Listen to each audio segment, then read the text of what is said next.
guys, Laura here from What Laura Likes. So today we're going to be talking about protecting our souls. And really specifically, we're going to be talking about why I no longer watch The Bachelor. So if that is something that you're curious about, stay tuned.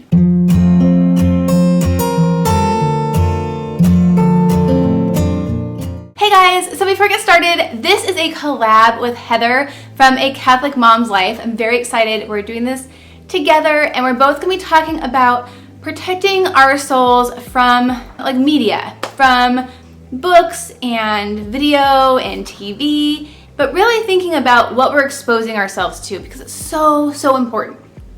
And we could be kind of mindlessly exposing ourselves to lots of things that actually hurt ourselves. And so I want to specifically talk about my journey with the show The Bachelor, because I'm sure we all have what we call maybe a guilty pleasure without truly walking through what it means when we engage with that type of media. So let's begin. I have been watching The Bachelor for a very long time, since almost the very beginning of the show, and I don't remember what season we're on, but it's been a long time. One of the reasons that I watched The Bachelor, the main reason, is that my sister watches The Bachelor. And so it was like this bonding experience for us. We don't have a lot of things in common in terms of our beliefs and things.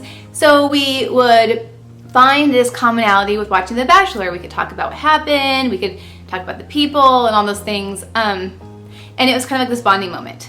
And it was also my one guilty pleasure.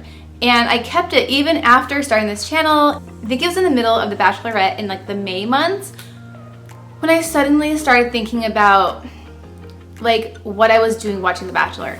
I remember finding these feelings I was having towards, I guess it was The Bachelorette, but of almost objectifying her, right? She was no longer this person. She was no longer a creature of God, but she was just this character. Yet she was also a real person. And I would say things about her either in my mind or to somebody else that was just wrong. Those kinds of thoughts and words shouldn't have been coming out of my mouth in the first place. But that show kind of fosters those sins of gossip, those sins of judgment, those sins of objectifying another human being for your own entertainment. And so I had to step back and say, what am I doing here? Why am I watching this show? Is there anything redeeming about this show? And unfortunately, I just couldn't get there. And, I thought about the bonding with my sister, but it was all gossip related, right? And so I went to confession because I was just feeling really guilty. And when the Holy Spirit makes you feel guilty about something, it's time to go to confession and really think through what it is that you're feeling guilty about. Now, did I want to go to confession? No. Did I want to hear what Father had to say? Because I was pretty sure I knew what he was going to say. No, I wanted to keep doing this. I wanted to keep having this source of entertainment and me time and relaxation and this one guilty pleasure. What is wrong with one guilty pleasure? Well, I went to confession and I said, Father, I've been watching The Bachelorette. Is there anything wrong with that? And he, of course, was like, yes. It's very important to pay attention to what we're exposing our souls to. And watching those kind of shows, and it's true, they mock marriage, they mock courtship. It's disgusting. We never want our daughters or sons to participate in a show like that.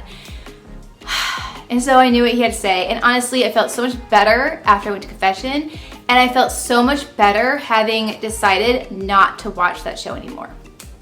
It still hurt. Paradise is my absolute favorite form of The Bachelor. I think it's because it's more relational and less, all these women or all these men and one person of the opposite sex kind of picking and choosing, which is very artificial and not how we are ordered to pursue monogamous relationships. But Paradise was a little different, and I loved it, and I didn't get to watch it, and I was bummed. But I had to understand that it was more about God's will and what he approves of versus what my sinful nature wants to be entertained for. It was purely a pursuit of pleasure. And that is something that we don't want to do. We don't want to pursue something just for pleasure. If there is some kind of redeeming quality to your entertainment, that's fine. And I'm not saying that you can't watch popular shows, but you really need to think about why you're watching something, especially I think when it comes to reality TV. The voyeuristic nature of reality TV in and of itself is sinful, right? We're not supposed to be watching other people and judging them and, you know, seeing these private moments and things. This is not what, as a society, is healthy. We really want to nourish, you know, marriage and family, and to keep those things intact and properly placed and properly pursued. We actually had a crucifix over our TV, and I'll put a picture in here, but where it's from Bethlehem, it's blessed, it's a beautiful crucifix, and it really helps when you turn on that television with Jesus is right there, because it's like, would he approve of what we're watching? And I do think that at this point he would. So for now, what we do now as a family is we watch shows like The Waltons or Little House on the Prairie. Shows that have, you know what they have is they have a godly element. Sure, they're not Catholic families, but they still have that really beautiful sense of God, you know, of Christ, and looking at life through those lenses. And it's just been so helpful to feed my soul those moments while still having that entertainment factor. Of course, you can watch anything on EWTN. I like, those are always nice to watch shows like Mother Angelica. You can watch shows on the Saints. My kids, really, the majority of what they watch is from EWTN or through Formed. They watch a little bit of Arthur, not the new Arthur, but you know, old Arthurs, or sometimes I watch like Magic School Bus, but again, there's some kind of redeeming quality. I will say that I'm not saying you can't watch popular TV.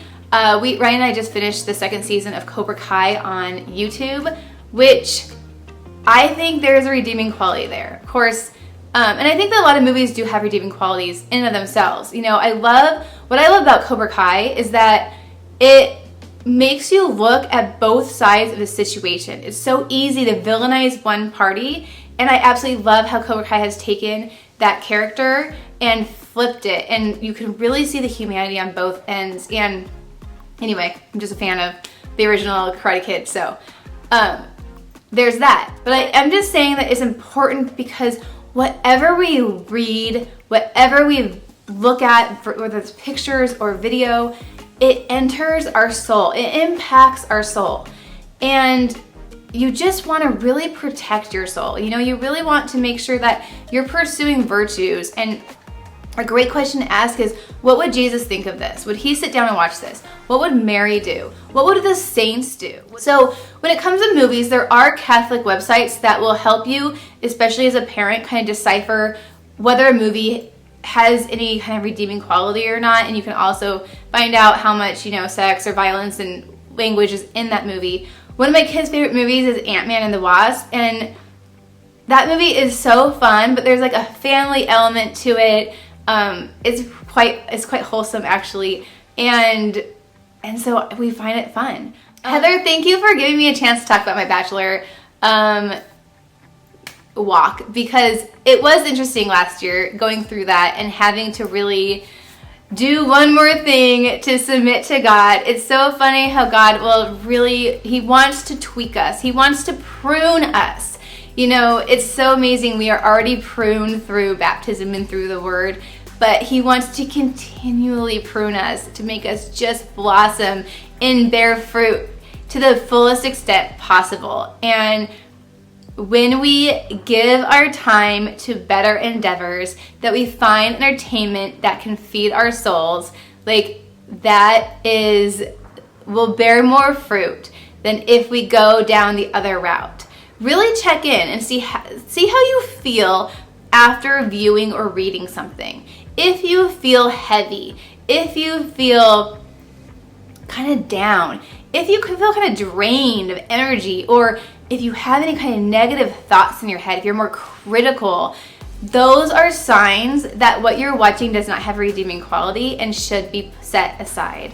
So with that, if you guys need book suggestions on something to read besides whatever you're reading or watching, I have a whole Amazon storefront that's full of great Catholic books. And then again, like I said, form.org, EWTN, And if you guys have a resource that you like to watch, even PureFlix, I haven't subscribed yet, but I'm sure they have redeeming quality entertainment on there as well. I love classic shows. I love Lucy. I find hilarious, and it just makes me feel warm and fuzzy when it's over. So again, check in with your heart, because God gave you your heart, gave you your conscience for a reason, and so use it. All right. So until next time, Heather, thanks again for this collab. It was super fun. And if you're new from her channel, hello. I hope you subscribe and stay tuned for what's to come, and check out all my videos I have. I have a ton of videos, so there might be something that interests you. I'll put all my playlists down below just so you guys can check it out. And as always, until next time, continue to know God through study, to love God through charity, and to do God's will. So have a beautiful day, and I'll talk to you again real soon. Bye.